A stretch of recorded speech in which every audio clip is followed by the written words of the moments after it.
All right, for today's review, we are checking out yet another rock lord. This time we are looking at a bit of a special rock lord. This is actually one of the Rockasaurs, which was a subline of just two guys of the rock lords that were actually like more dinosaur animal themed, and they're also a bit bigger. So where the other guys were humanoid, these guys kind of turned into beasts.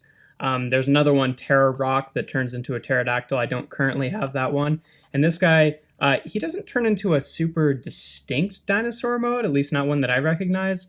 But we'll show that off when we get to his robot mode. But yeah, he's got a pretty nice rock mode.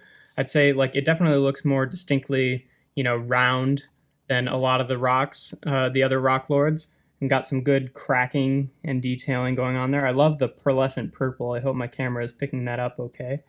But yeah, it's big, it's chunky, it's simple, but it works pretty well. Here, I'll show them off with some of the other rock lords. Do a bit of a group shot so you can see the size compared to the other ones. Whoops. You can see they're a good looking bunch here, and you just I think Boulder's the one that's most similar in shape, so you can kind of see the size difference. I'd say he's about close to twice the size, if not quite there, but pretty good. I wouldn't say he's like significantly more hefty than these guys are.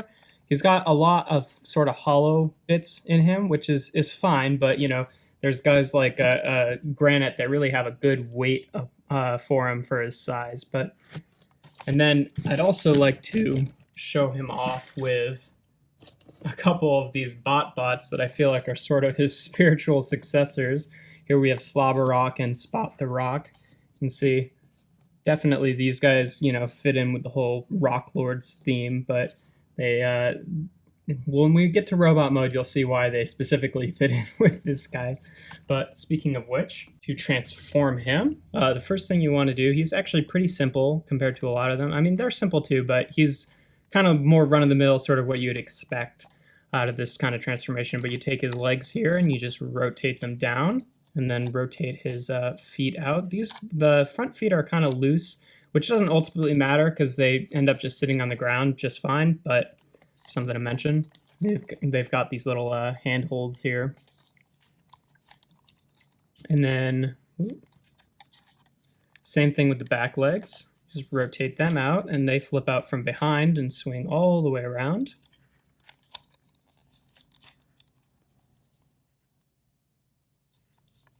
You take this flap down here, and this is the tail. Flip that out, and then flip the rest of it out. He's got this kind of claw here.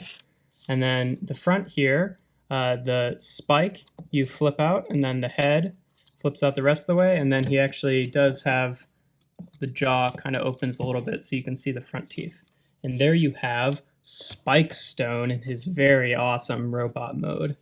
And yeah, he looks really cool. I like this guy a lot. The one that I got has a bit of scuffing and kind of gnarred stuff going on with the spike here, and the back has lost a bit of paint too, but it's okay. It's an old toy. Makes sense. When I first got him, this was actually pushed back in too far, and I had to stick like a thin blade in there to kind of pry out the horn. I don't think I did any more damage to it, but that's something to keep in mind if you get this guy yourself, is like when you're putting him back in dinosaur mode or in a rock mode, don't push this as far in as it can go. I kind of just take my thumb, put it here, and then push it as far as it'll let me with here, so that spike sticks out just slightly. Because if you push it further than that, which you definitely can, then it's really difficult to get out. But if you push it in just that far, then you can kind of just grab the tip of it and pull it out. But yeah, I really like him a lot. There's articulation-wise, he doesn't really have a ton of it. You can move his arms forward, and that's really about it. I guess you can kind of have him bend down like that, but his feet won't touch the ground.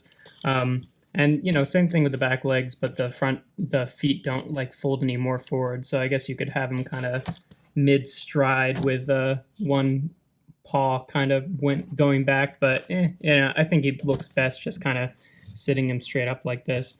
I don't know if I'm totally into the aesthetic of this extra claw bit sticking out of the tail. I sort of feel like he would look better if it just ended there, but yeah, you know, whatever, it's there. I'm not gonna like break it off or anything. Another cool thing to mention with this guy is like he's got some like bone details here that are revealed when you flip out the arms and legs. And if you actually, I don't even know if the camera is gonna be able to pick this up, but if you look on the inside, hey, you can kind of see it. There's like fossil etching there. Let's see if I flip it around this way. Yeah, you can see it a bit more. He's got like kind of a bone pattern in there as if the fossils are like embedded into the rock. Pretty cool. So yeah, to show him off with some of his other rock lords, here he is with Granite and Boulder, and Sticks and Stones, and Stoneheart. See if I can get them all in here. And lastly, Magmar. So yeah, you can see he's definitely bigger than they are, but they're, you know, taller than he is because they're all humanoid. But I think he makes a really good, you know, addition to the collection. And then here he is with the the two bots that I think really resemble him. You can kind of see they look like his little babies. Got Slobberrock and Spot the Rock there. So, I mean, apart from the spike, I think they really kind of follow his design aesthetic of just like this, you know, lumbering, chubby rock dinosaur that just sprouted arms and legs, or just legs, I guess, rather. But yeah, they're pretty cute together. But yeah, he's a pretty good rock lord overall. He's simple and he's definitely hollow. If you can look at the crack there, you can kind of, you know, see straight through him if you're looking at him from the right angle, which is kind of a bummer because the other ones felt so solid. But I mean, it makes sense with like how his head and his tail going in there.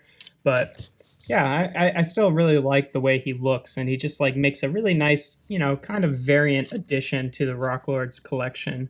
And yeah, I'm happy to finally look at one of the special guys. I think, you know, if you're enjoying these Rock Lords reviews at all, next week I'm gonna have a Rock Lords product that I'm pretty excited to show off. So stay tuned for that. But for now, here we are with Spikestone, the Rockasaur from the Rock Lords toy line. Very cool guy.